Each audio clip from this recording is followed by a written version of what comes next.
এক গুরু ভাই ডিপি ওয়ার্কে গিয়ে একটা প্রশ্নের সম্মুখীন হলো। সে আমাকে পাঠিয়েছে প্রশ্নগুলি, যে দাদা এটা কি সঠিক উত্তর দেবো। তো আমি আমার মতো করে আমার যতটুকু বোধে আসে আমি উত্তরগুলি দেওয়ার চেষ্টা করছি। ভাবলাম তারই প্রশ্নগুলি হয়তো আরও অনেকে প্রশ্ন হতে পারে, তাই সোশ্যাল মিডিয়াতে দিলে কারো কাজে লাগতে পারে। সে প্রথম প্রশ্নটা করেছে যে তাকে কেউ বলেছে যে আমি তো ভালোই আছি, আমার ছেলে ভালো স্কুলে পড়ছে, ভালো পড়াশোনা করছে, আমি ভালো চাকরি করছি, সংসার নিয়ে সুখে আছি, তাহলে আমি কেন দীক্ষা নেব, আমার কি দীক্ষা প্রয়োজন? এটা খুব দারুণ একটা প্রশ্ন। এবং ঠিক একই প্রশ্ন শ্রী শ্রী ঠাকুরকে তৎকালীন সময় একজন বিখ্যাত ডাক্তার একই কথা বলেছিলেন। তিনি ঠাকুরকে বলছেন, ঠাকুর আমি একটা ভালো প্রতিষ্ঠানের অধিকর্তা, ভালো ডাক্তার, আমার পরিবার পরিজন আমি খুব ভালো আছে, আমি কোনো দীক্ষা নেব? আপনার শিষ্যরা সবাইকে বলে যে আপনার দীক্ষা নিলে জীবনে উন্নতি হয়, আমার তো যথেষ্ট উন্নতি হয়েছে, আমার আর কোনো উন্নতির প্রয়োজন নেই, তাহলে আমি কেন দীক্ষা নেব? তার উত্তরে শ্রী শ্রী ঠাকুর বলেছিলেন যে মণি, তোমার দীক্ষা নেওয়ার কোনো প্রয়োজনই ছিল না যদি না ঈশ্বর তোমার ভেতরে ওই বৃত্তি প্রবৃত্তিগুলি ঢেলে দিতেন।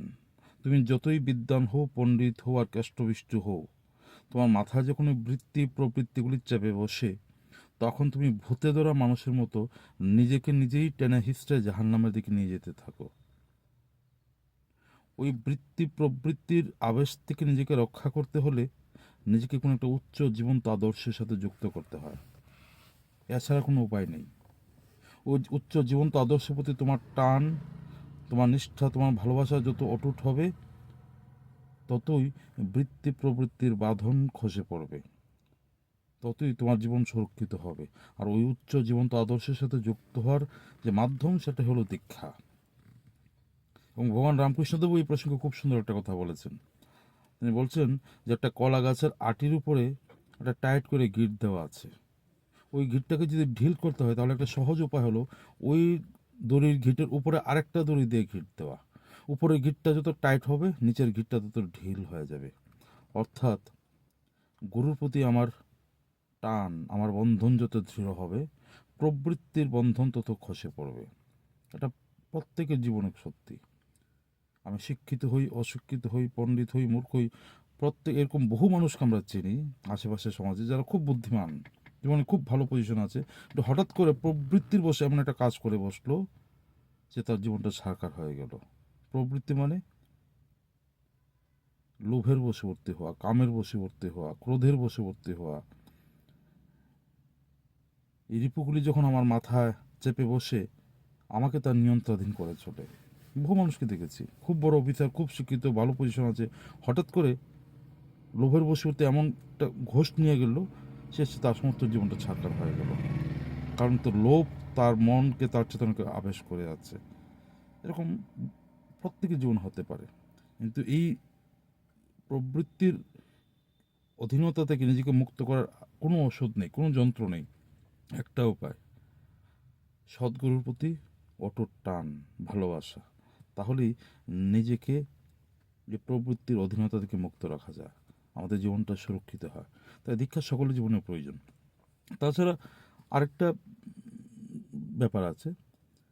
ঠাকুরকে গিয়ে একজন জিজ্ঞেস করছিল যে ঠাকুর, পৃথিবীর বহু মানুষ তো দীক্ষা নেয়নি, তারা তো ভালো আছে, আমরা দীক্ষা নিয়ে তো জীবনে দুঃখ কষ্ট কম নেই, বহু যন্ত্রণা, বহু সমস্যা ভুগছি, তাহলে দীক্ষা নিয়ে লাভটা কি?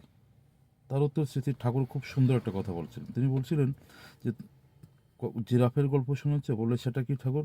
বললে বিবর্তনবাদীরা বলেন যে জিরাফ, আজকে যে বড় বড় জিরাফ দেখছো উঁচু উঁচু গলা, তারা নাকি একসময় ছোট ছোট হরিণের মতো ছিল।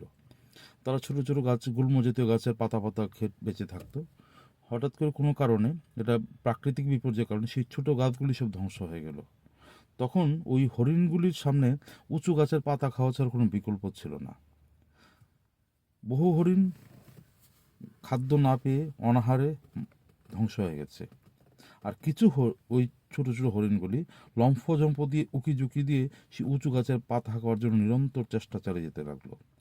তাতে তাদের কষ্ট হলো, হাত হাত পেটাকে থাকতে হলো, বহু পরিস্থিতি। কিন্তু এই যে নিরন্তর তারা উঁচু গাছের পাতা খাওয়ার জন্য চেষ্টা চালিয়ে যেতে লাগলো, তার দরুন দেখা গেল কয়েক জেনারেশন পর তাদের শরীরটা বড় হতে লাগলো, গলাটা উঁচু হতে লাগলো, এবং এই বিবর্তনের দরুন আজকে এই ছোট ছোট হরিণ জাতীয় প্রাণীগুলি আজকে বড় জিরাফে পরিণত হয়েছে, তাদের গলা লম্বা হয়েছে এবং তার উঁচু গাছের পাতা খেতে পারে। তেমনি আমরা যারা মানুষ, সাধারণ মানুষ, আমরা সবাই অন্ন বস্ত্র বাসস্থান নিয়ে সুখেই আছি। এটাকে সুখ ভাবছি যে একটা ভালো অন্নের সংস্থান হয়েছে, ভালো বাসস্থান আছে, বা আহার নিদ্রা মৈথুন নিয়ে ভালো আছি, এটাকে ভালো ভাবছি। কিন্তু এটা তো পাশবিক ভালো থাকা। মানুষ হিসেবে আমার যে উত্তরণ, আমার মনুষ্যত্বের যে উন্নতি, সেটা কতটুকু হচ্ছে সেটা আমি যাচাই করার জন্য আমার চেতনায় জাগ্রত হচ্ছে না। আমার মনুষ্যত্বের দিক দিয়ে আমি কতটুকু উন্নত হচ্ছি, আমি ওইটাকে সুখ ভাবছি। যেমন আহার নিদ্রা মৈথুন আর অন্ন বস্ত্র বাসস্থান ফুলফিল হচ্ছে, সেটাকে আমার সুখ ভাবছি। কিন্তু সেটা তো সুখ নয়, সেটা পাশবিক সুখ। আমার জন্মটা ওই জন্য হয়নি। আমি মানুষের জীবনে একটা উদ্দেশ্য থাকে, ঈশ্বর আমাকে একটা কারণে পাঠিয়েছেন। এই যে জীবনের উদ্দেশ্যকে খোঁজা, নিজের মনুষ্যত্ব উত্তরণ ঘটানো, সেই দিকে আমার নজর নেই। তাই আমাদের প্রত্যেকের জীবনে ওই যে ছোট হরিণগুলি যেরকম উঁচু গাছে পাতা খাওয়ার জন্য লম্ফজম্প করছিল, তেমনি আমাদের জীবনে একটা উচ্চ জীবন্ত আদর্শ থাকা প্রয়োজন। সেই উচ্চ জীবন্ত আদর্শের সাথে দীক্ষার মাধ্যমে যুক্ত হয়ে তাকে ভালোবেসে তার নির্দেশিত পথে চললে ধীরে ধীরে আমাদের মনুষ্যত্বের উত্তরণ ঘটে, আমাদের মনুষ্যত্বের বিবর্তন হয়, আমাদের যোগ্যতা, দক্ষতা, চেতনা, বোধের বিবর্তন হয়। যেমনটা ওই ছোট হরিণ ধীরে ধীরে বিবর্তিত হয়ে জিরাফে পরিণত হলো। তাই এবং তাতে ভবিষ্যতে মনুষ্যত্বের যে একটা অবনমন দেখা যাচ্ছে, তার মধ্যে এই যারা এই জীবন্ত আদর্শকে ধরে নিজেদের মনুষ্যত্বকে টিকে রেখেছে, নিজেদের বিবর্তন ধারাকে অটুট রেখেছে, এই ভবিষ্যৎ মনুষ্যত্বের অবনমনের দিনগুলিতে ওই মানুষগুলি টিকে থাকবে যারা ওই জীবন্ত উচ্চ আদর্শকে তথা গুরুকে দীক্ষার মধ্যে যুক্ত করেছে, গুরুর নির্দেশ পালন করেছে। তাতে তাদের কষ্ট হয়েছে, সমস্যা হয়েছে, কিন্তু বংশ পরম্পরায় তাদের এই মনুষ্যত্বের উত্তরণের ধারাটা অব্যাহত থেকেছে, সেটাই হবে। তাই প্রত্যেকটা মানুষের জীবনে দীক্ষা প্রয়োজন। আমি ভালো থাকি আর মন্দ থাকি, আমি সুখে থাকি আর দুঃখে থাকি, আমি